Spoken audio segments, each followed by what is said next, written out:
विकासाचा मुद्दा नाही,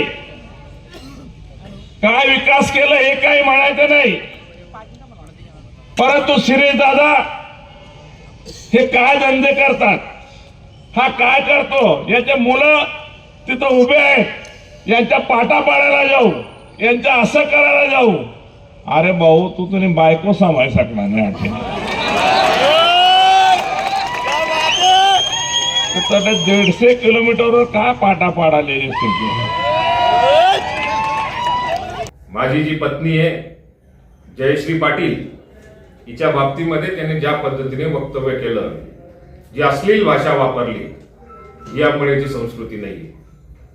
अंबळनेरची संस्कृती संत सखाराम महाराजांची ही पावनभूमी आहे, साने गुरुजींची कर्मभूमी आहे, प्रताप शेठजींची ही शैक्षणिक भूमी आहे. या भूमीमध्ये ह्या प्रकारचं वक्तव्य लोकांमध्ये सहन केलं जात नाही. आम्हाला त्या वक्तव्यामुळे एक प्रश्न पडला की व्यासपीठावर बसणाऱ्या लोकांनी त्याच्यासाठी टाळ्या वाजून स्वागत केलं गेलं. समोर बसलेल्या काही ऑडियन्स मधल्या काही लोक, जे काही प्रेक्षक आले असतील, त्यांच्यामध्ये टाळ्या वाजवल्या गेल्या. आणि ते वक्तव्य असं होतं की आमदाराची बायको ही त्याच्या ताब्यात नाही,